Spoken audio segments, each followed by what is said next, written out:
అందులో కొన్ని విషయాలు నేర్చుకొని ఈరోజు పుస్తకపు లోపలికి ద్వారాన్ని తెరుస్తా ఉన్నాం. ఆ ద్వారంలో ఎన్ని సమస్యలు, ఎన్ని ఆశీర్వాదాలు, దేవుని యొక్క ప్రేమ లాంటిది, దేవుని యొక్క కోపం లాంటిది, అన్ని విషయాలు ఈ రోజు నుంచి మనం నేర్చుకోవడానికి ప్రయత్నం చేద్దాం. మలాకీ గ్రంథంలో దేవుని యొక్క ఉద్దేశాలు ఏంటి, అసలు మలాకీ లాస్ట్ చివరి ప్రవక్త, ఆ ప్రవక్త ద్వారా ఎందుకు అంత కఠినంగా మాట్లాడాల్సి వచ్చింది అనే విషయాలన్నీ కూడా నేను మన ఇంట్రడక్షన్ గా మీకు చెప్పేశాను. ఎందుకు రావాల్సి వచ్చిందంటే దేవుని యందు వారికి ఏమొచ్చింది, భయం లేకుండా పోయింది, దేవుని మీద తిరుగుబాటు చేయడం జరిగింది. దేవునికి ఇవ్వవలసినటువంటి వాటిల్లో ఏంటంటే, దేవునికి ఇవ్వవలసినటువంటి వాటిల్లో సగము కట్ చేసి, అంటే మీరు ఏమనుకున్నా ఇబ్బంది లేదు, అవి అన్నిటికీ వర్తించబడతారు. ప్రతి విశ్వాసికి ఇవన్నీ వర్తించబడతాయి. అట్లనే పాస్టర్కి వర్తించబడమంటే పాస్టర్కి వర్తించబడతాయి. ముందు విశ్వాసి, తర్వాత పాస్టర్, అంతేనా? అంతే. కాబట్టి చాలా జాగ్రత్తగా వినేదానికి ప్రయత్నం చేయండి. ఎందుకు దేవుడు అంత పక్షపాత, దేవునికి ఎందుకు అంత కోపం, అసలు కోపం కలిగిన వ్యక్తి దేవుడు ఎలా అవుతాడు అనే విషయాలన్నీ కూడా ఇక్కడ రాయబడింది. దేవుని యొక్క ప్రేమ అంతా చూసాము, దేవుని కోపం కూడా చూడాలి మనం. దేవునికి ప్రేమ మాత్రమే ఉండదు, దేవునికి కోపం కూడా వస్తుంది. ఆ కోపం ఆల్రెడీ ప్రేమించే వ్యక్తి వచ్చాడు, ప్రేమించాడు, వెళ్ళిపోయాడు. ఇక ప్రేమించే వ్యక్తి రాడు. ఎవరు వస్తారయ్యా అంటే, కోపం చూపించే వ్యక్తి భూమి మీద రాబోతా ఉన్నాడు. ఆ కోపాగ్నికి మనం తట్టుకోగలమా, తట్టుకోలేమా అనేది ఏడేళ్ల శ్రమణ కాలంలోనే మనకు అర్థమైపోద్ది. మనం అనుకునేటప్పటికి ఒకవేళ ఉన్నటువంటి పరిస్థితి ఏంటో అప్పుడు బాగా అర్థమవుతుంది దేవుని కోపం ఏంటో. అందుకని ప్రవక్తల గ్రంథాలు మనం చదవాలి. ప్రవక్తల గ్రంథాల్లో దేవుని యొక్క కోపము యాజకుల మీదకి, విశ్వాసం మీదకి, దేవుని ప్రజల మీదకి ఎంత భయంకరంగా వచ్చిందో ఈ మలాకీ ద్వారా అంతదాకా చూపించి వెంటనే ఒక శుభవార్త వదిలేవాడికి. ఆ శుభవార్త ఏంటంటే, ఇదిగో మీకోసం ఆయన పంపించబోతున్నాను నేను. ఆయన మాత్రమే మీ మీద ఉన్నటువంటి పాపమును, మీ మీద ఉన్నటువంటి శాపమును, మీ మీద ఉన్నటువంటి ద్వేషము అన్నింటినీ తీయగలిగిన వ్యక్తి నేనే పంపిస్తానని దేవుడు వాగ్దానం చేసి, నిబంధన చేసి, ఆ నిబంధనను నెరవేర్చుటకు ఈ భూమి మీదకి పంపించినటువంటి వ్యక్తే యేసుక్రీస్తు ప్రభు. కాబట్టి మనం ఏం చేయాలి అంటే, వాక్యాన్ని వింటున్నటువంటి మన జీవితాలను సరిచేసుకునేదానికి, మన జీవితంలో మనం చేస్తున్నటువంటి లోటుపాట్లన్నింటినీ కూడా సవరించుకునేదానికి దేవుని వాక్యాన్ని మనం వినాలి. విని మనం దేవునితో కూడా ఉండలేకపోయినప్పటికీ అలా చేసేదానికైనా ప్రయత్నం చేయాలి మనం. అది ఈ మలాకీ గ్రంథంలో ఉన్నటువంటి వివరణ. అయితే మలాకీ గ్రంథము 1వ అధ్యాయం 1 నుండి 5 వచనాలని 5 భాగాలు చేశాను. నేను చెప్పిన జాగ్రత్తగా వినండి, ఆ తర్వాత మనం చదువుకోవడానికి ప్రయత్నం చేద్దాం. మలాకీ గ్రంథంలో చాలా భాగాలు ఉన్నాయి. 4వ అధ్యాయం జరిగినటువంటి పుస్తకం, అది చివరి పుస్తకం. అందులో చాలా భాగాలు ఉన్నాయి. ఆ చాలా భాగాలలో నేను మొదటి అధ్యాయము మొదటి 5 వచనాన్ని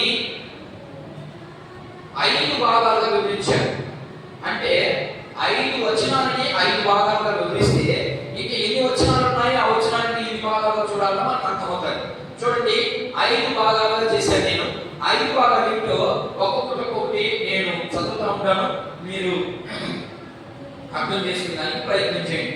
చదువుతానే. మొదటి అధ్యాయము మొదటి వచనం నుంచి 5 వచనాలు జాగ్రత్తగా నేను ఒక్కొక్క వచనం చదవడం అక్కడ రావడం, నేను దాన్ని కూడా వివరిస్తాను. చెప్పండి, చదువు. ఇశ్రాయేలును గూర్చి మలాకీ ద్వారా పలకబడిన యెహోవా వాక్కు. అక్కడ ఇక్కడ ఏం మాట్లాడుతున్నాడంటే, ఇశ్రాయేలుకి దేవుడు మలాకీ ద్వారా, ఇశ్రాయేలు దేవుని ప్రజలు మాట మీరినం ద్వారా, నేను ఆల్రెడీ మీకు మీ పత్రికలో చెప్పాను ఏంటి, ఇశ్రాయేలుకి ఇద్దరుంటారు. ఎవరు? మధ్యవర్తులు. ఎవరైనా మధ్యవర్తులు అంటే, ఒకటి ప్రవక్త, రెండోది ప్రధాన యాజకుడు. ఆల్రెడీ మీకు ఆ విషయాలు తెలియపరిచాను. ఇప్పుడు ఇశ్రాయేలుతో మాట్లాడుతూ ఎవరు మాట్లాడుతున్నారంటే, ప్రవక్త అయిన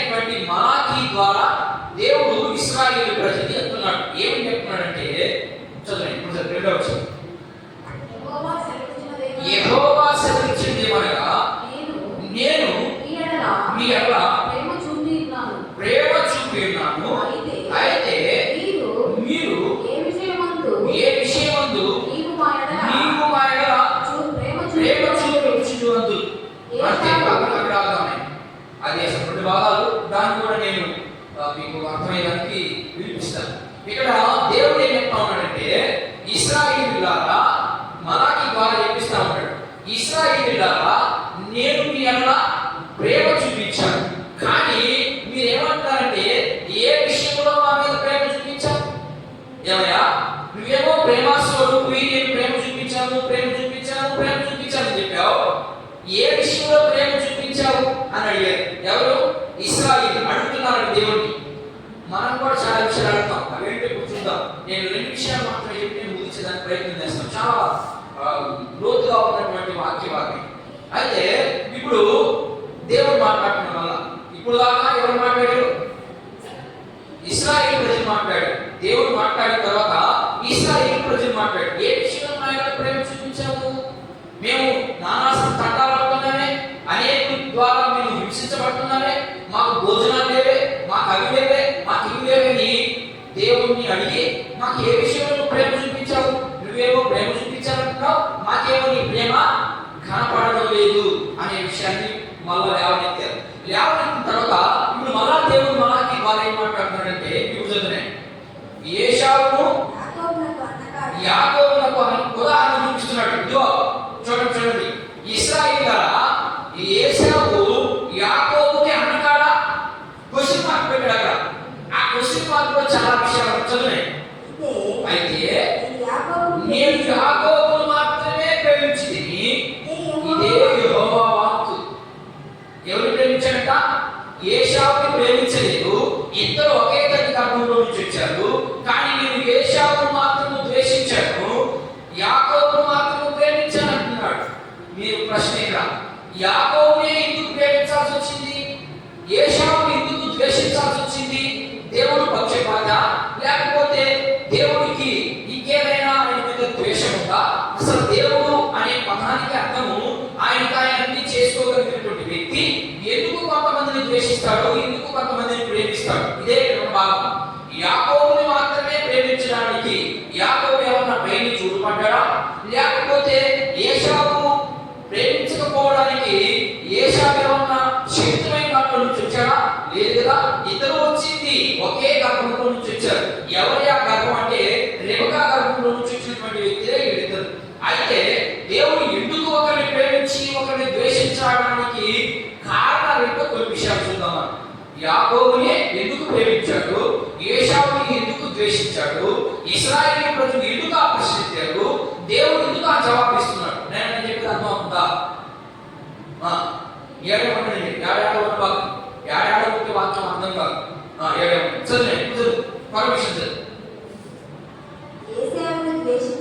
ఏశావును ద్వేషించి అతని పర్వతములను పాడు చేసి, పర్వతములంటే ఆయన సంతతి అని అర్థం.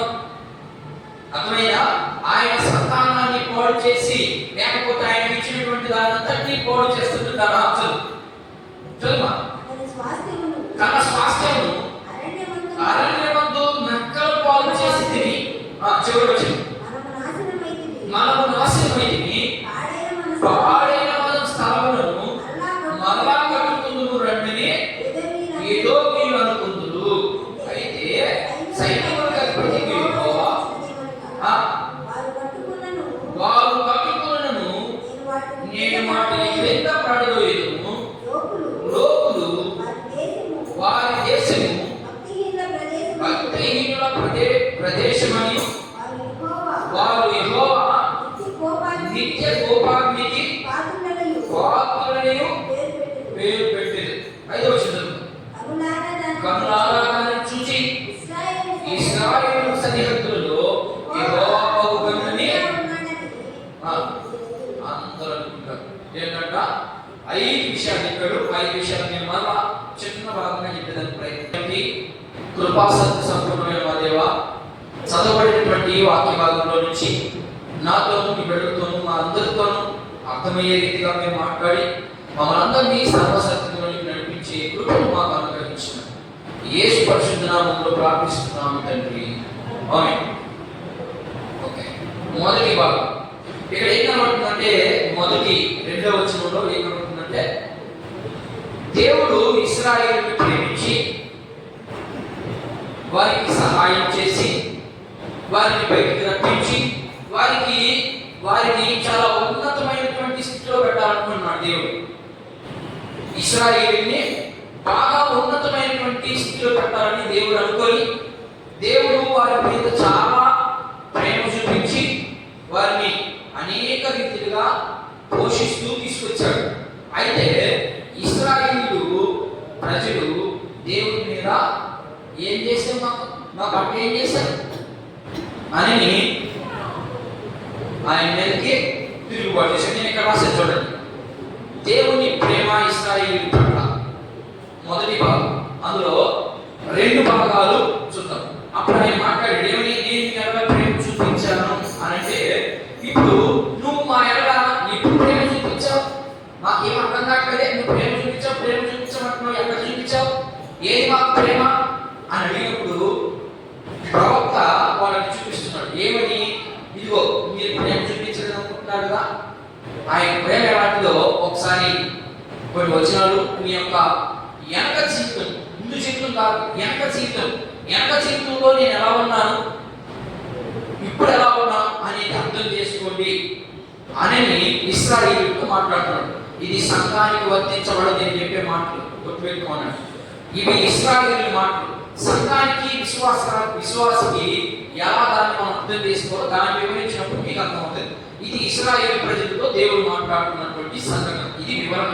అయితే ఎప్పుడు మా ప్రేమ చూపించావు ప్రేమ అని వాళ్ళు అడిగినప్పుడు ఇప్పుడు చూపిస్తున్నారు. చూడ ద్వితీయోపదేశ కాండం చదువులేండి.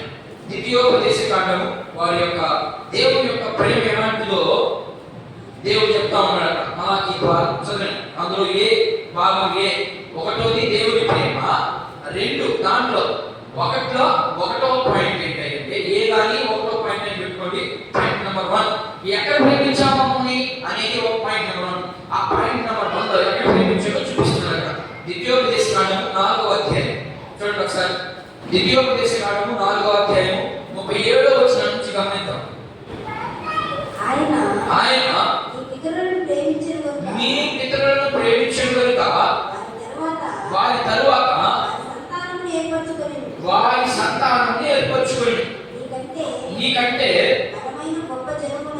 బలమైన గొప్ప జనములను నీ ముందర నుండి వెలగొట్టి నిన్ను ప్రవేశపెట్టి ఆయన నేడు చేయుచున్నట్లు వారి దేశమును నీకు స్వాస్థ్యముగా ఇచ్చుటకై నీకు తోడుగా నుండి ఐగుప్తులో నుండి తన మహాబలము చేత నిన్ను వెలుపలికి రక్షించెను. ఇప్పుడు చూపిస్తా ఉన్నాడు. ఏం చూపిస్తున్నాడంటే, ఇశ్రాయేలులారా మీరు ఎలా ఉన్నారు, పాత రోజుల్లో మీరు ఐగుప్తులో బానిసగా ఉన్నారు. ఎవరికి? మీకంటే బలవంతులు కాబట్టి మిమ్మల్ని బానిసలుగా పెట్టుకున్నారు. కాబట్టి నేను చూసా, మిమ్మల్ని నేను ప్రేమించి ఆ బలవంతుల చేతిలో నుండి, ఆ బానిస బ్రతుకుల్లో నుంచి మిమ్మల్ని బలవంతులు కలిగినటువంటి వారి భూమినే మీకు స్వాస్థ్యం ఇచ్చారు. ఎంత మంచి దేవుడు అండి మన దేవుడు. చూడండి, ఇశ్రాయేలు ఎలా ఉన్నాడు, బానిసలుగా ఉన్నాడు. అందులో బలవంతుడి కింద వాడు చెప్తే ఏం చెప్తే చేసే స్థితిలో ఉన్నారు ఇశ్రాయేలు, దేవుని ప్రజలు. అలాంటి వారికి దేవుడు ఏం చేశాడు, వాళ్ళ భూమినే వాడు చేతికి ఇచ్చాడు. ఎంత మంచి దేవుడు. ఇలాంటి దేవుడిని మనం తృణీకరించడం మనకు మంచిదా చెడ్డదా?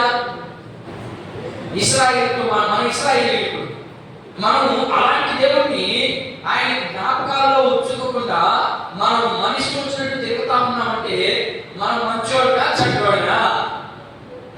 మనం చెడ్డవాడమే.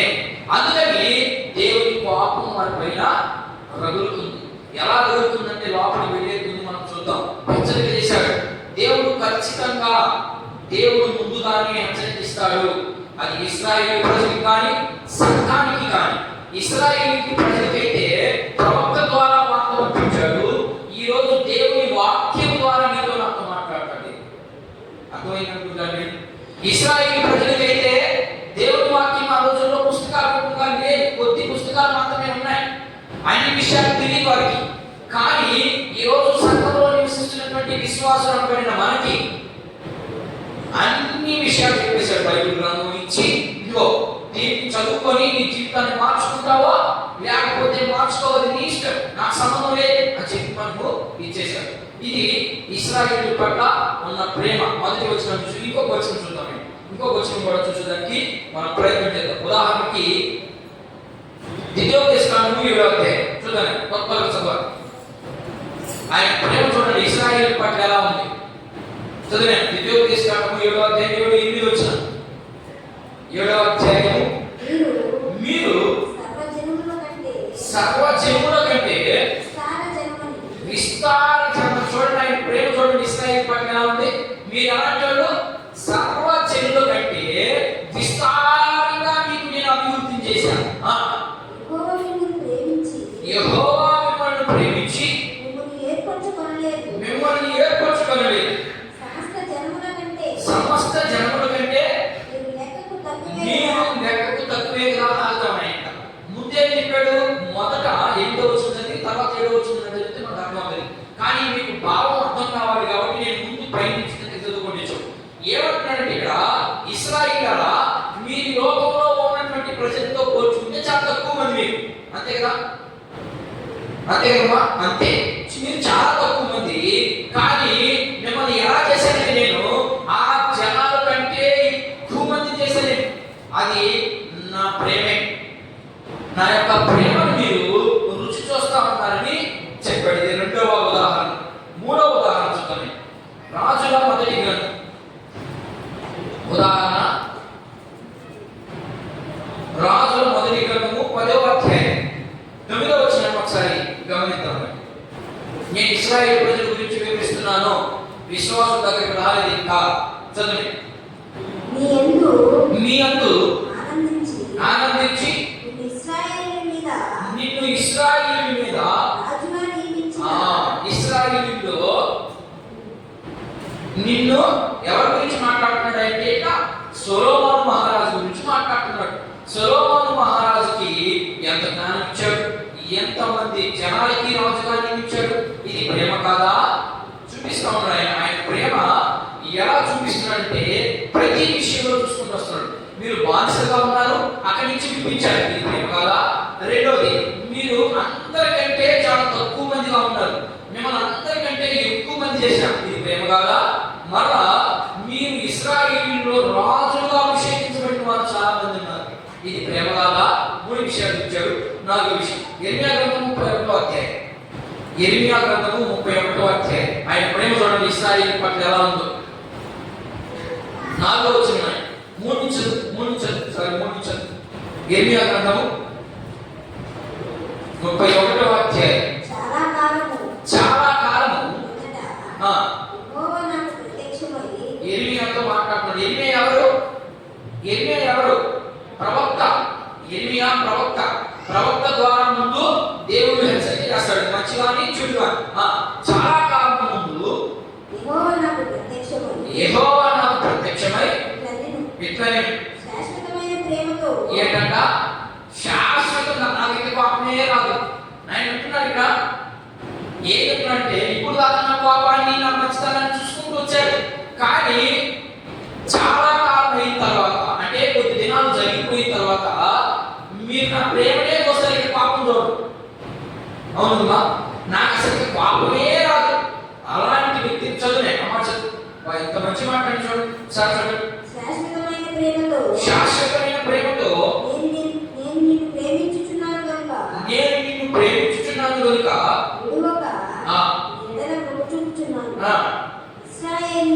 ఇశ్రాయేలు కన్యక నీవు కట్టబడినట్టు నేను మీదట నిన్ను కట్టుదును. నువ్వు మరలా తంబులను వాయిద్దు సంప్రదాయం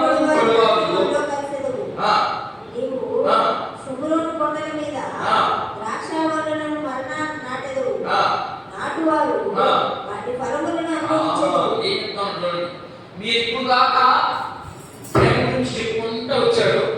ప్రేమ ఉంది, కోపం ఉంది. ఎందుకంటే ధర్మశాస్త్రం చెప్పబడింది అది. మీరు తప్పు చేస్తే శిక్ష వస్తుంది, మంచి చేస్తే మీరు దీవించబడతారు. ఇదే ధర్మశాస్త్రంతో చెప్పుకుంటూ పోయి.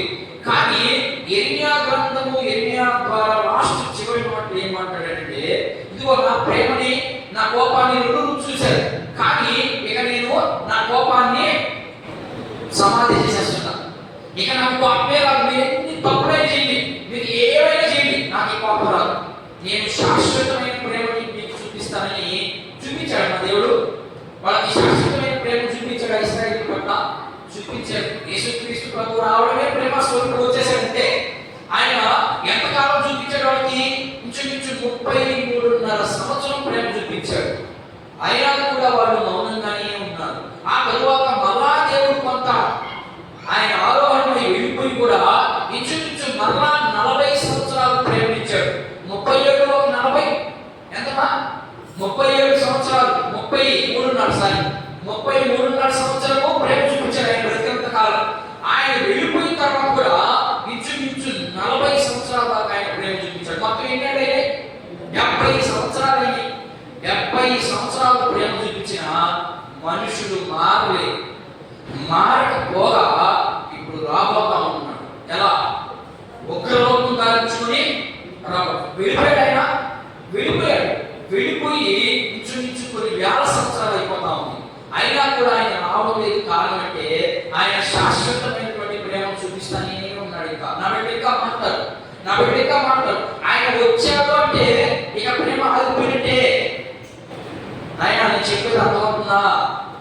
ఆయన వచ్చాడు అంటే ఆయన ప్రేమ సంపూర్తిగా ఆగిపోయినట్టే. మరి ఇప్పుడు ప్రేమ లేదంటున్నావు కదయ్యా అనే ప్రశ్న నాకు వేయాలి. ఆయన ఉన్నన్ని రోజులే కదా ప్రేమ చూపించింది, ఆయన వెళ్ళిపోయిన తర్వాత ప్రేమ లేదు కదా ఆయన చెప్తున్నావు కదా నువ్వు అనే ప్రశ్న నాకు వేయాలి.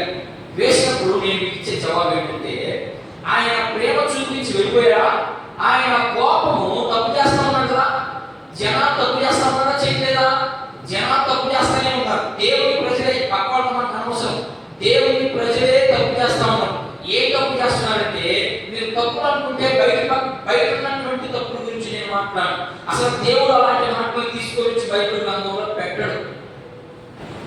దానికి సపరేట్ గా ఉంది శిక్ష. దాని పక్కన పెట్టడం. దేవుని విషయాల్లో ఈ పరిశుద్ధ గ్రంథంలో రాయబడిన మాటలకి మీరు వ్యతిరేకంగా ఉన్నారు అంటే ఇక బయట ఉన్నట్టే లెక్క. అదే ఆయన కోపం.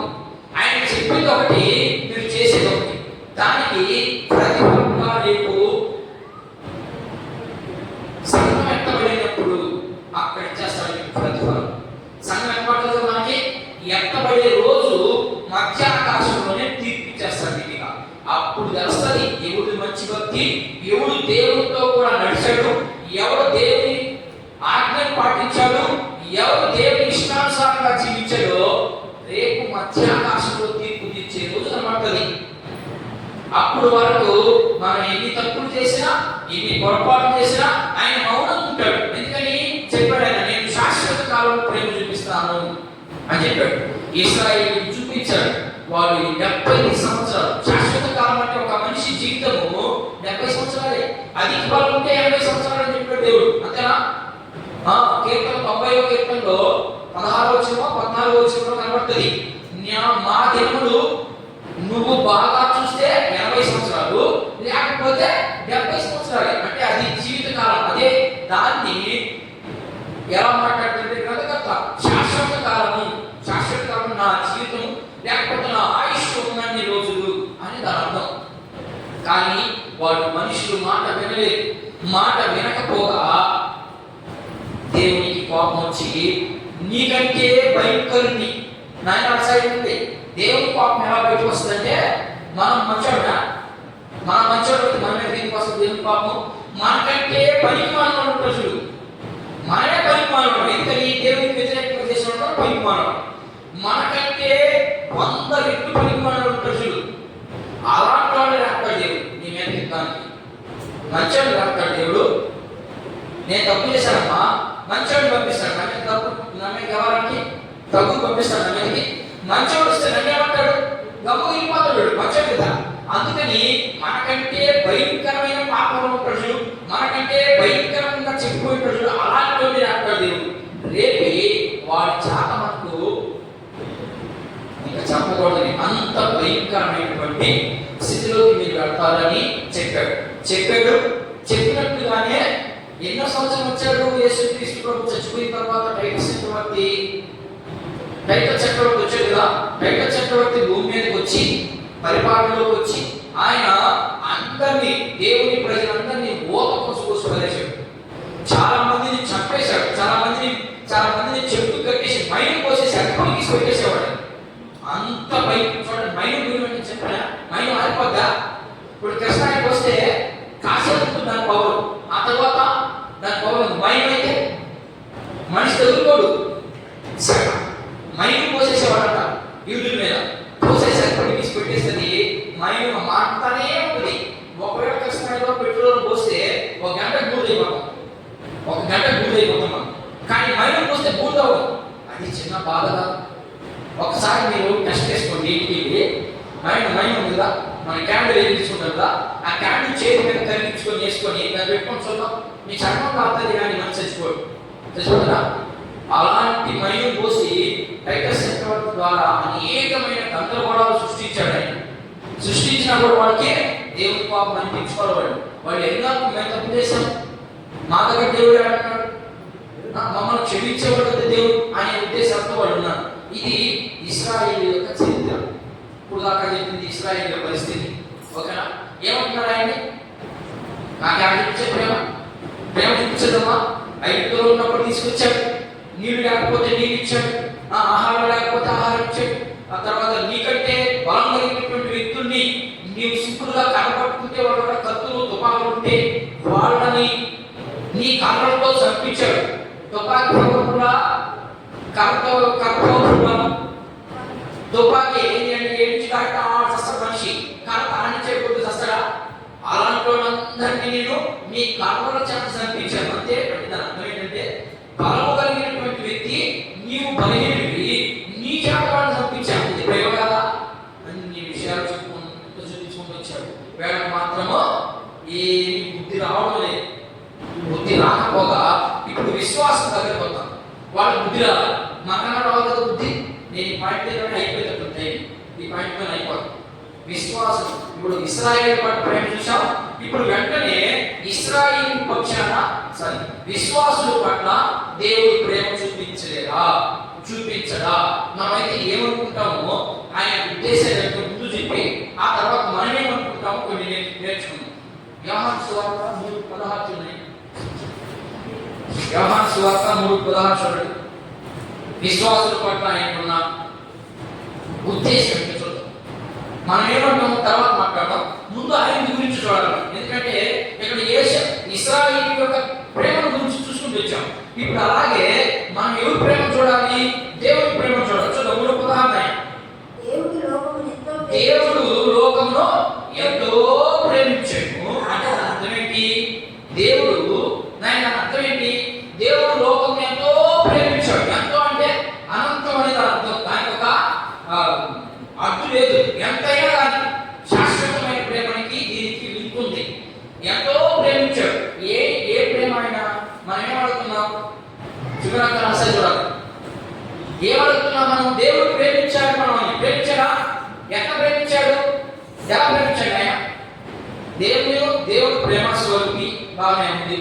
దేవుడు లోకాన్ని ఎంతో ప్రేమించాడు. ఎలా ప్రేమించాడు? లోకంలో ప్రేమిస్తే ఎందుకు నష్టాలు వస్తున్నాయి? ఎందుకు కష్టాలు వస్తున్నాయి? ఎందుకు శ్రమలు వస్తున్నాయి? ఎందుకు చిన్న వయసులోనే చచ్చిపోతున్నారు? ఇవన్నీ ప్రశ్నలు కదా. దేవుడి ప్రేమ ఎక్కడుంది? ఏమ్మా ఆలోచన చేయండి ఒకసారి. దేవుడు ప్రేమించాడు. ఎక్కడ ప్రేమించాడు? ప్రేమిస్తే ఎందుకు యాక్సిడెంట్ అవుతున్నాయి? తగ్గించాలి కదా. ఎందుకు మనుషులు చచ్చిపోతున్నారు? తగ్గించాలి కదా. ప్రేమ లేదు కదా. అంతే కదమ్మా. దేవుడు లోకమును ప్రేమించను అంటే దాని అర్థం ఏంటంటే మనము ఎన్ని ఆలోచించుకునేది ఏమని? వాడు ఆ పాప చిన్న వయసులో చచ్చిపోయాడు, వాడి కాయగా జరిగింది, వాడికి అది ప్రేమకి దానికి ఏమన్నా లింక్ ఉందా? నువ్వు చేసే పనిని బట్టి నీకు శిక్ష వస్తుంది. ఆ శిక్ష నుంచి తప్పించేదానికి ఇదిగో మీరు చేస్తున్నటువంటి పని మంచిది కాదు. మీరు ఇప్పుడు ఎలా ఉన్నారు? ఎఫెసీ పత్రికలో చూడండి 2వ అధ్యాయం. ఎఫెసీ పత్రిక 2 చూడండి. మీరు పాపముల ద్వారా అపరాధముల ద్వారా చచ్చిన వారు ఉన్నారు కాబట్టి నేను ప్రేమించాను. ఇది ఆయన మాట.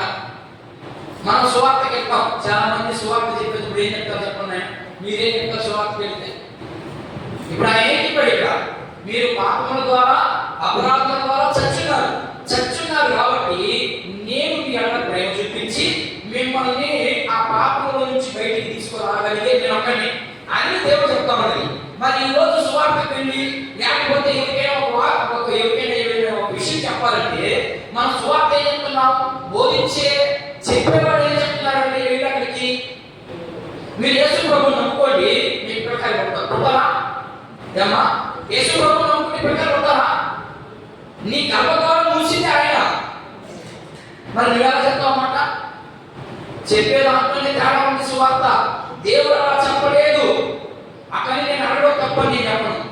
దేవుడి కరుణా సంపన్నుడు ఆయన ఎవరికి ఇస్తాడో నేను ఆల్రెడీ రామపత్రికలో చూపించాను. నేను ఎవరిని కరుణిస్తునో వారిని కరుణిస్తా, ఎవరిని శిక్షించాలో నాకు తెలియడానికి నీకు నాకేం సంబంధం? నువ్వు ఎంత వరకంటే ప్రభా ఇదిగో పరిస్థితి ఈ పరిస్థితి బట్టి ఈ పరిస్థితి ఉంది, ఈ పరిస్థితి నుంచి అక్కడ వినిపించు ప్రభా అని రికమెండేషన్ దిగితే నువ్వు. కానీ ఈరోజు ఏం చేస్తున్నాడు? డౌన్ చేస్తున్నాడు. ఆయన ఏమయ్యా సాధన అన్నట్టుగా మాట్లాడుతున్నారు. అలా మాట్లాడితే దేవుడు ఇస్తాడా? ఆయన దేవుడికి ఆయన జ్ఞానానికి మించిన జ్ఞానం అనేది నీకు ఒక జ్ఞానమా? ఎవరు మాట్లాడుతున్నారంటే అక్కడ విశ్వాసం. దేవుడు లోకం ఎంతో ప్రేమించాడు అన్నాడు. ఏంటి ప్రేమ? దాన్ని తీసుకొచ్చి మనం ఎలా పండిస్తున్నారంటే మీరు యేసు ప్రభువుని నమ్ముకోండి, మీకు ఉద్యోగాలు వస్తాయి, మీరు ఇల్లు కట్టుకుంటారు, అప్పుడు పోతాయి. ఏ భావం దేవుడు ఎక్కడ చెప్పలేదే. దేవుడు చెప్పింది ఒకటే, మీరు పాపలతోనూ అపరాధంతోనూ చచ్చినప్పుడు వాటిని విడిపిస్తా. అంటే వాటిని విడిపిస్తానంటే మీరు నిత్యము చావులో ఉండకుండా మీకు నిత్య జీవాన్ని ఇస్తాయి. అది అని చెప్పి అది ప్రేమ గురించి మాట్లాడాల్సినటువంటి మాట. మరి మనం సువార్త చెప్పేవాళ్ళు ఏం చెప్తున్నారు? రండి రండి రండి వస్తున్నారు. ఏది వచ్చి నిలబడే కెపాసిటీ ఏదో కదా. నువ్వు దేని మీద కట్టేవాడిని, నువ్వు కట్టడం దేని మీద కట్టావు అని, నువ్వు వాక్యం మీద కట్టించేవాడు నిలబడేవాడిని ఇక్కడ శ్రమస్తే. నువ్వు వాక్యం మీద కట్టారు కాబట్టి, నువ్వు అద్భుతాల మీద కట్టావు కాబట్టి శ్రమస్తూనే విశ్వాసం ఎక్కిపోతున్నాడు. వల్ల దేవుడి మందిరానికి రావడం లేదు, అవసరం తీర్చేసుకుంటారు దేవుడి దగ్గర. ప్రభా ఇదిగో నాకు ప్రకారం ఇస్తే, లేకపోతే నాకు ఉద్యోగాలు ఇస్తే, లేకపోతే ఇంకోటి ఇస్తే నేను ఈ సన్నిధిలో నుంచి దూరమే అని చెప్తాడు. ఎప్పుడు తీసుకునేటప్పుడు, తీసుకున్న తర్వాత వీటి శిక్షలోనే కనపడ్డాడు. ఓడు కానీ ఆమె కానీ నేను కానీ. నువ్వు దేని మీద కట్టేవాడిని? చెప్పే వ్యక్తి దేని మీద కట్టేవాడిని? దేవుని ప్రేమ మీద కట్టాడు. దేవుని ప్రేమ మీద కట్టుకోవడం మనిషిని దేవుని పాపం మీదనే కట్టాలి. అప్పుడు వాడు నిలబడేది. నువ్వు దేవుడు నమ్మకయ్యాన్ని ఎప్పుడు పోతాయి? కాలు విరిగింది ఎవరికి? నాకు కాలు విరిగితే దేవుడు దాని బాధ్యుడు. నువ్వు నీకు ఇష్టం వచ్చినట్టు నడిచావు, పరిగెత్తే కాబట్టి కాలు విరిగింది, దాన్ని కూడా దేవుడి మీద పెట్టావు. దేవుడా నాకేం కాలు, నువ్వు సమానంగా నడిచింటే కదా, నువ్వు చిన్నగా బయట దొరికితే కదా ఎక్కడ ఉంటుంది. పెట్టుకోపోయి ఆయన చెప్పింది సాధ్యం దేవుని సన్నిధిలో. దేవుడు నాకు బలే ఏం చేశాడు? దేవుడు ఏం చేశాడా? చూడండి, దేవుని ఉద్దేశాలు లేవు, మన ఉద్దేశాలు లేవు. ఎవరి ద్వారా జరిగింది తప్పు అంటే బోధించే బోధకుల వల్లనే జరిగింది. అందుకని దేవుని పాపం ఎలా రగులుతుందంటే బోధకుల మీద అతి భయంకరంగా రగులుతుంది. ఆ రోజుల్లో మీరు చదవండి, ఆమోసు గ్రంథం చదవండి. ఆమోసు గ్రంథము అతి ఏవేలు గ్రంథం. ఆయన పాస్టర్ల మీదకి సువార్త చెప్పిన అంటే మన భాషలో ఎవరైతే తప్పు చేశారో వాళ్ళందరినీ దేవుడు ముక్కలు నాశనం చేసి పరిచాడు. ఎముకల్లో కనీసం అంత కూర్చోబడి లేకుండా, అంటే బలం గురించి మాట్లాడుతున్నాను నేను, అలా లేకుండా చేసి పరిచాడు. దేవుడితో పెట్టుకోవాలంటే ఆయన దేవుడి విషయంలో దేవుడు మనం ఎంతో ప్రేమించాడంటే మీరే ప్రేమ గురించి మాట్లాడుతున్నారు ఇక్కడ. ఏ ప్రేమ ఉంటే ప్రేమ ఇదే ఆ సంఘం మేలు పొందుతున్నారు కదా. ఎక్కడికి వచ్చిన వాళ్ళు ఎవరైనా కూడా మేలు పొందుకున్నవాడే, మేలు పొందుకోని ఎవరు లేదు. యేసు ప్రభు దగ్గర ఏదో ఒక మేలు పొందుకున్నాడు. ఏది ఎక్కడ రాధా తెలుగు పాపం ఎందుకు నిన్న ఆయన అంత ప్రేమించి అక్కడి సత్య స్థితిలో నుంచి ఇందిరా విషయమా నా మందిరంలో నన్ను ఆరాధించడానికి నా బిడ్డ వస్తుందని ఆయన నేను లేవనైంది. లేకపోతే నేను అప్పుడు 100 మంది ఉన్నారు ఈ భూమి మీద. ఏది నాకు తీరిక లేదా? ఏది నేను వాట్సాప్ మెసేజ్ చూసారా? దేవుని మందిరాన్ని దూరం చేసుకున్నాడు. జీవాన్ని దూరం చేసుకున్నట్టే. అంతే. దేవుని మందిరాన్ని దూరం చేసుకున్నాము అంటే ఖచ్చితంగా నువ్వు జీవంలోకి పోవనే అని అర్థం.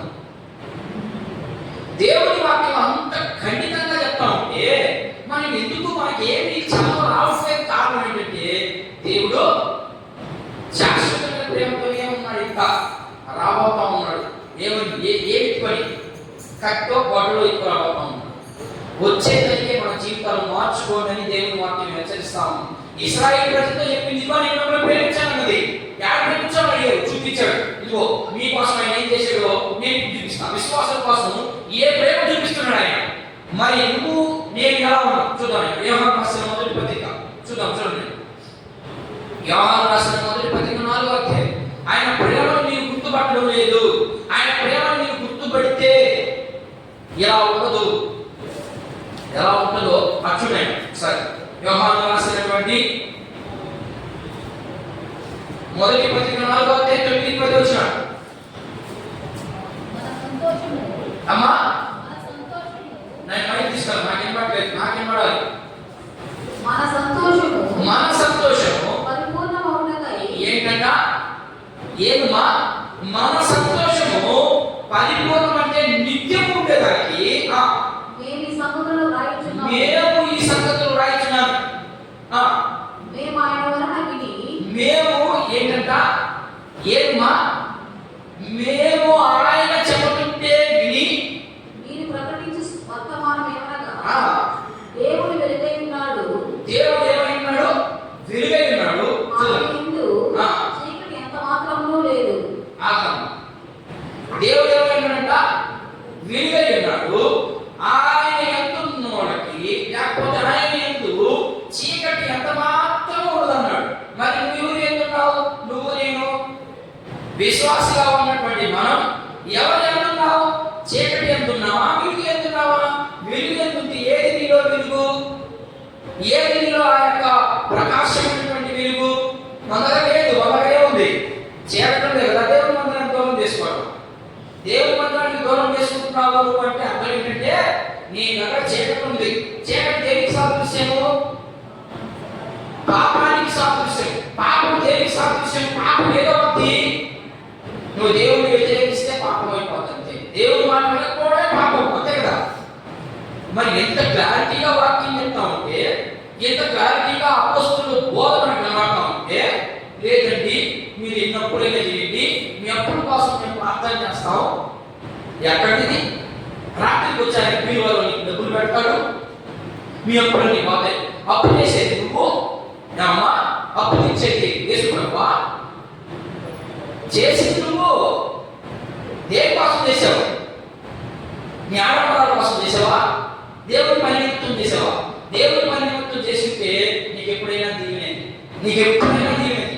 ఎక్కడ కూడా దేవుడు దేవుని కోసం ఖర్చు పెట్టిన ప్రతి రూపాయి అంతకంతకి ఇచ్చాడు కానీ లేకపోతే వాడు ఉన్నతమైన స్థానానికైనా తీసుకెళ్ళిపోయి పెట్టాడంతే. మరి నువ్వు దేనికి చేస్తున్నావు? నీ సొంత స్వలాభాల కోసం, నీ ఆడంబరాల కోసం చేస్తున్నావు. దాన్ని తీసుకొచ్చి యేసు ప్రభు మీద బుద్ధి, ప్రభు ఆయన ఎప్పుడైపోయాయా నా అప్పులు తీర్చు ప్రభు అని అంటే ఆయన చేస్తాడా? లేకపోతే ఉద్యోగం చేస్తాడేమో, నైట్ డ్యూటీ చేసి ఆ డబ్బులు ఇస్తాడా? ఎలా బోధించే బోధకులు మాట్లాడు వినమాట. దేవుని వాక్యం చెప్తున్నాడు యోహాను. ఆయన అపోస్తలుడు, ఆయన మొదటి అధ్యాయం ఆయన ఏం చేసి చూద్దాం. ఆయన అలాంటి వాడు. మొదటి అధ్యాయం మొదటి వచ్చాడు. జీవవాక్యము కూర్చున్నది ఆది నుండి ఏది ఉందేమో మేము ఏదైతే విన్నామో కన్నులారా మేము దేన్ని చూసామో, ఏటిని నిదానించి తాకి చూచామో ఆయన చెప్పే మాట ఇవన్నీ.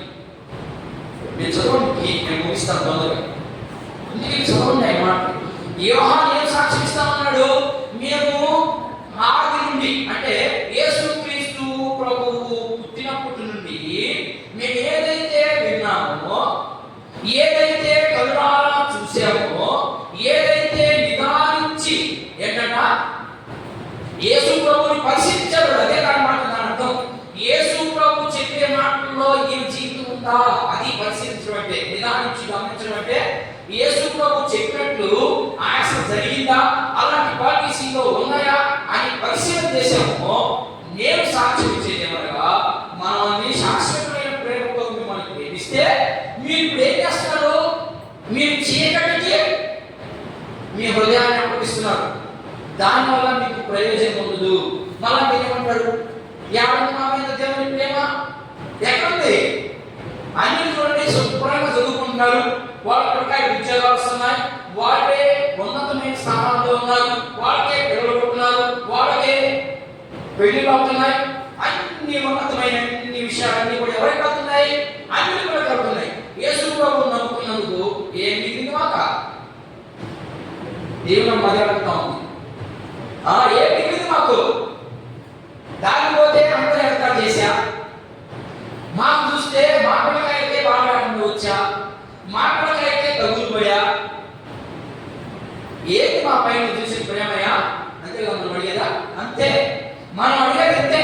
ఏదైనా మా మీద ప్రేమని ప్రేమ కొట్టుకునేది నువ్వు వాడను దేవుడు వ్యక్తిగా. మనం కూడా ఎలా తిరుగుబాటు చేస్తున్నాం? ఆయన్ని ఇశ్రాయేలు తిరుగుబాటు చేసే బాగానే ఉంది, మరి నువ్వు నేను ఏం తిరుగుబాటు చేయాలి? మనకు అంతా ఆయన ప్రేమ ఉన్న పడంగా చూపించాడే గల్లోసిలో. ఆ ప్రేమ మనం అర్థం చేసుకోక మనం కూడా ఆయన కొనకతాం. నాకు తెలిసినటువంటి మాకు టీచర్గా పనిచేస్తారు ఆయన. ఆయన చాలా పుస్తకాలు చెప్పారు. ఏంటంటే మైటీ కోరస్ ఆయన పేరు. ఆయన పెళ్ళి 12 ఏళ్ళు పిల్లలు లేరు. ఆయనకి ఇంత చిన్నవాడు లేదు, ఇంత చిన్నవాడు లేదు. ఏమి ఎందుకు లేదు? మనమైతే పుట్టి 2వ రోజుకే కావాలి మనకు పెట్టాయి, సరే పెళ్ళి 2వ రోజుకే కావాలి మనకు పెట్టాయి, అంతే కదా. తర్వాత ఈయన చదివి ఈయన పీజీ కూడా చెప్పాడా, ఈయన డిగ్రీ పాస్ అయితే చదివి ఉద్యోగం కావాలి, అంతే కదా. మన ఆలోచనకి కానీ ఆయన ఎంత కూడా మాట్లాడారు. పెట్టాలి తర్వాత ఆయన వేసే ప్రశ్న నాకు, సార్ పిల్లలు డాక్టర్ చూసుకోవద్దు అడిగితే ఆయన తర్వాత ఈ మాట ఏదో సినిమాలో వెళ్ళారు కదా. తర్వాత ఏంటి? నేను కూడా వెళ్ళదా 10th పాస్ అయిన తర్వాత, ఇంటర్ పాస్ అయిన తర్వాత, తర్వాత ఈయన పోతా ఉన్నాడు ఆయన. నేను అయిపోయాను, ఆయన జవాబు చెప్పాను. మనం కూడా అసలు ఈ భూమి మీద బ్రతికించడమే ఆయన ప్రేమ.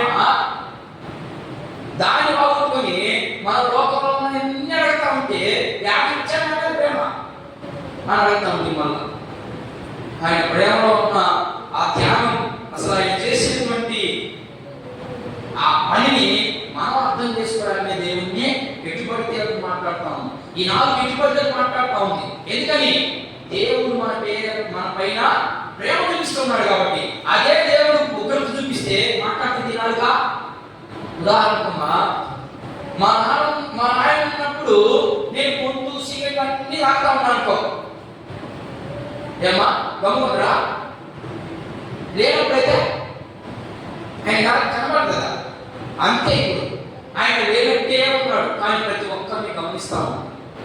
దేవుడు లేనట్టే ఉన్నాడు, కానీ ప్రతి ఒక్కరి చుట్టూ తిరుగుతా ఉన్నాడు ఆయన. ప్రతి ఒక్కరిలోనే ఉన్నాడు ఆయన. మనం చేసేది మంచి కానీ చెడు కానీ అన్ని లెక్కలోకి తీసుకొస్తాడు. ఈ విషయం జాగ్రత్తగా గమనించాలి. దగ్గర వచ్చు ఆయన 4 పెళ్లికి వచ్చాడు. అదే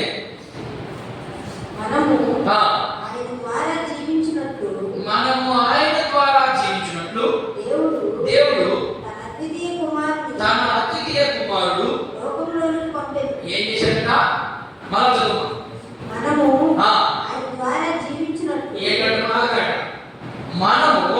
ఆయన ద్వారా జీవించినట్లు తన అద్వితీయ కుమారుని భూమి మీద పంపించాడు. మనం ఏం చెప్తున్నాం? నేను మాకు శిక్షలేదు, అంతే కదా.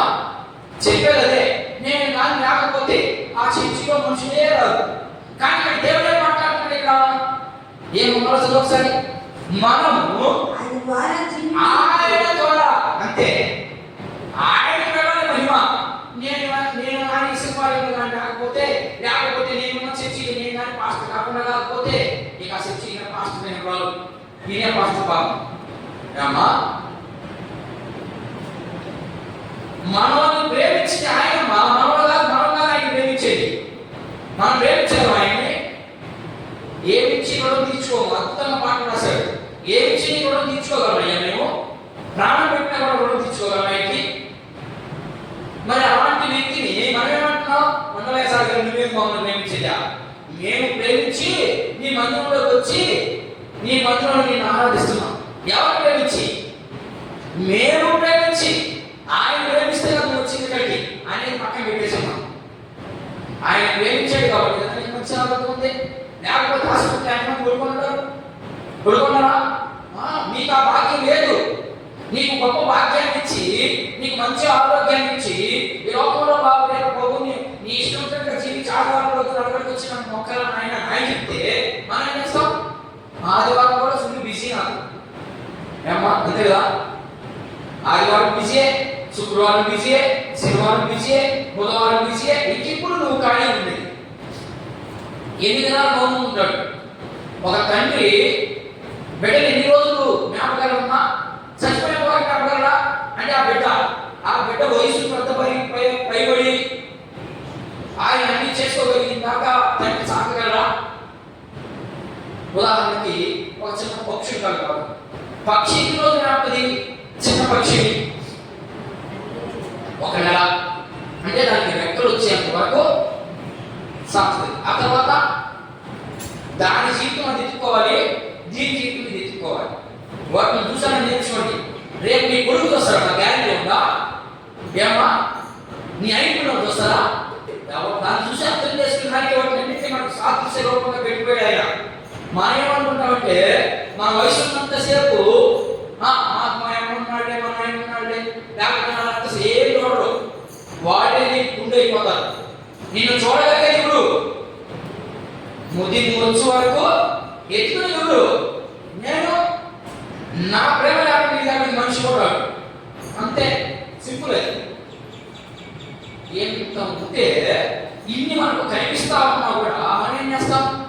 పొద్దున 7 ఆదివారం కదా, రేపు సోమవారం ఎక్కడ మీటింగ్ ఉంది, అప్పుడు పొద్దున బలం అంతే కదా. అందుకనే సంతోషం అయిపోతా ఉంది. కానీ మీరు మాత్రం లెక్క చెప్పాల్సిన రోజు అవుతుంది. ఇది మాత్రం గుర్తుపెట్టుకోండి. మీకు ఎందుకు ఈ మాట చెప్తున్నానంటే మీకు నేను ఎంత చెప్పినా అర్థం కావడం లేదు. అందుకని ప్రాక్టికల్గా అర్థమయ్యేదానికి ఎలా తయారు చేసింది? మిమ్మల్ని రక్షించి మీకు మంచి ఆరోగ్యం ఇచ్చి నీకు ఉదయం సాయంకాలం భోజనం పెట్టి నీ అవసరాలు నీ అక్కర్లన్నీ తీర్పిస్తున్నాడు దేవుడు అంటే రేపు దీనికి కూడా లెక్కాలంటారు. ఆదివారం రోజు ఎందుకు దేవుని మందిరానికి వెళ్ళలేకపోయి కారణం ఏంటి? ఏం కారణం చెప్తావు? ఏం చెప్తావమ్మా? మా మీద నీకు ప్రేమ ఉంటే అడగతావా? ఇక్కడ అడుగుతావేమో, అక్కడ నోరు నిరుపుదని కూడా ఛాన్స్ ఉంది. ఒకవేళ అడిగేదంటే ఇప్పుడు అడగా పరిస్థితి నాకు సరిగా జీవితం ఉండడం లేదు, లేకపోతే నా ఆరోగ్యం సరిగా ఉండడం లేదు, నాకున్న పరిస్థితి ఇది అని మనం ఎప్పుడైతే మనం ఆయన అడుగుతామో ఆయన మనకు అవకాశాన్ని ఇస్తాడు. అవకాశాన్ని మనం కాలుతో తినేసి కూడా చాలా మంది ఉన్నారు. అవకాశం ఇస్తున్నాడు ఆయన, మనం కాలుతో తన్నేస్తాం. కాలుతో తన్నేస్తే రేపు నీ జీవితం ఎక్కడ ఉంటుందో చూసుకో. ఈ జీవితం శాశ్వతం కాదు, అది మనకు శాశ్వతమైన జీవితం. ఆ శాశ్వతమైన జీవితాని కోసం ఇక్కడ కష్టపడాల్సిందే, ఇక్కడ శ్రమపడాల్సిందే, ఇక్కడ అన్ని అవమానాలే. అక్కడి నేను నిత్యం బాధపడతా ఉంటాడు దేవుడు. మీ ఆయన నేను బాధపడతా, వాడు నానా తిప్పలు పడేది సరే నీకు ఆ సమయానికి కూలి పెడతాడు. ఆ తర్వాత వాళ్ళు చెప్తాడు అది వేరే వర్షం. ఎందుకు పెట్టాలి? ఇప్పుడు మంచిదే కదా, ఎందుకు పెట్టాలి? నీకు పెడుతున్నాడంటే అది కేవలం ఆయన మీద నీ మీద ఉన్న ప్రేమే. మనం ఏం చేస్తున్నాం? మన దేవుని యాడ్ చూసావా? ఏమమ్మా యాడ్ చూసా? నా మీద ప్రేమ ఇది, నా మీద ప్రేమ ఉంటే నేను బయట తీసినా ఏది నా మీద ప్రేమ అయ్యే మాటలు వస్తాయి. మన ఇంకా వచ్చే ఇంకా చాలా మాటలు వస్తాయి. నేను చూడ ఒకసారి ఇంకొకరు మాటలు చూసేసి మనం ముగించడానికి ప్రయత్నిద్దాం. 13వ వచనం 10వ వచనం అదే అధ్యాయం 10వ వచనం యోహాను సువార్త 4:10. దేవుడు మన ఎదురిచ్చిన ప్రేమ ప్రత్యక్షపరచబడింది. మనం దేవుని ప్రేమించిందని కాదు, తానే మనల్ని ప్రేమించి. ఇప్పుడు నాకు నేను చెప్పింది అదే, మనమే దేవుని ప్రేమించలేదు, దేవుడే మనల్ని ప్రేమించాడు. మన పాపములకు ప్రాయశ్చిత్తమై ఉండుటకు తన కుమారుని పంపాడు. ఇందులో ప్రేమ ఉన్నది. ఇందులో ఏముంది? ప్రేమ ఉంటే కదా పంపించింది. మరి నీ ప్రేమ లేదంటున్నా ఉండాలి. విశ్వాసంగా ఉన్నటువంటి మనము ఏమంటున్నాం? మా మీద ఉంది ప్రేమ. ప్రేమ అంటే మేము ఇంటి కప్పుల్లో ఉంటాం, మేము ఇంటికి దరిద్రం అనిపిస్తాం. అదే మనం ఇంకా చూద్దాం. రోమపత్రిక 5:8, రోమీయులకు రాయబడినటువంటి పత్రిక 5వ అధ్యాయం 8వ వచనం ఒకసారి గమనిద్దాం.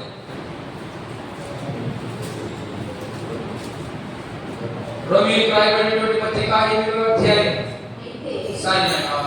5వ అధ్యాయం 8వ వచనం. అయితే దేవుడు మన ఎడల తన ప్రేమను వెల్లడిపరుచుచున్నాడు. ఎట్లనగా మన అక్రమము పాపములమై ఉండగానే ఏమైనామంటే ఇంకా కూడా పాపములమై ఉన్నాం మనం. యేసుక్రీస్తు ప్రభువును నమ్ముకొని కూడా ఏమైనా మనం ఇంకా పాపములమై ఉన్నాము. ఆ పాపుల కోసం ఆయన ప్రేమ స్వరూపుగా దిగుచ్చాడు. ఇక్కడ వాక్యం చదివిస్తున్నాము. మరి మనం ఏమన్నాడు? పాపమే లేదు, నేను చాలా పరిశుద్ధుని, నేను యేసు ప్రభువును నమ్ముకున్న తర్వాత నీ అధికారం అడిగింది ఇక్కడ.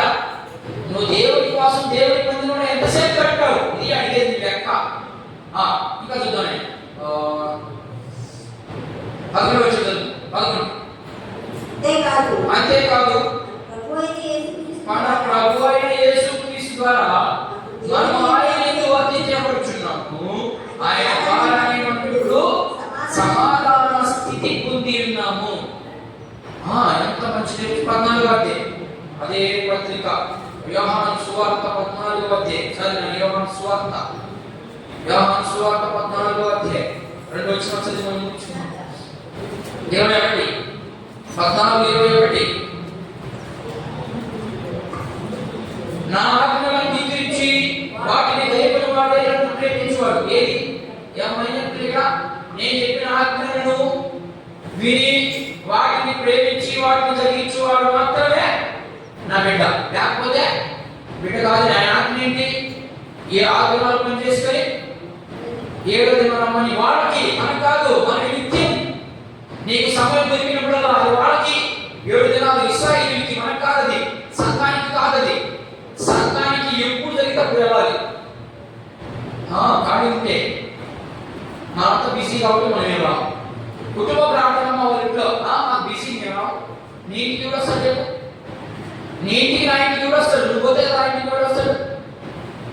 మేము రావాలి, మాకు బిజీ. లేకపోతే వాళ్ళు సరిగా ఉంటారండి. ఎలా ఉంటుంది? అదంతా దేవుడికి వ్యతిరేకం కదా. ఏం చెప్పాడైనా? సహోదరుల ఐక్యత కలిగి నివసించుట ఎంత మనోహరము ఎంత లేదు. ఏది సహోదరుల ఐక్యత? మనకు ఐక్యత ఉందండి.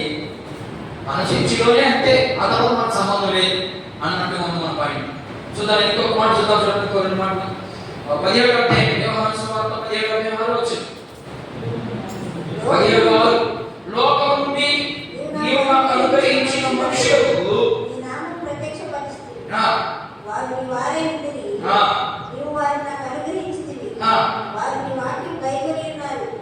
మీరు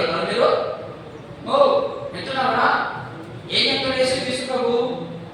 నీవు వీళ్ళందరినీ నాకు అనుగ్రహించావు.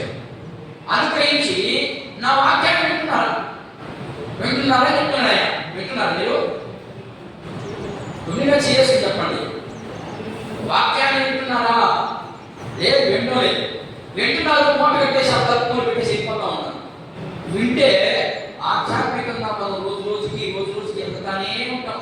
దేవుడి కిందకి మనం వెంట దిగిపోతున్నాం. కారణం అంటే మేము ఎంతో లేదని. ఇంకా చదువు. నేను మాట్లాడుతున్నా చూడండి. ఏమన్నా ఏమైనా కావాలని రాసుకెళ్ళాను.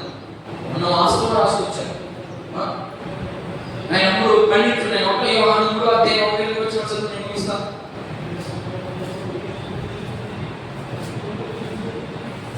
యోహాను రాసిన శుభవార్త మొదటి పత్రిక. యోహాను రాసిన మొదటి పత్రిక 3వ అధ్యాయం 1-2 వచ్చిన ఒక్కొక్కగానే ఆ మాట నేను చెప్పానమ్మా. నేనైతే చెప్పాను కానీ నేనైతే చెప్పను.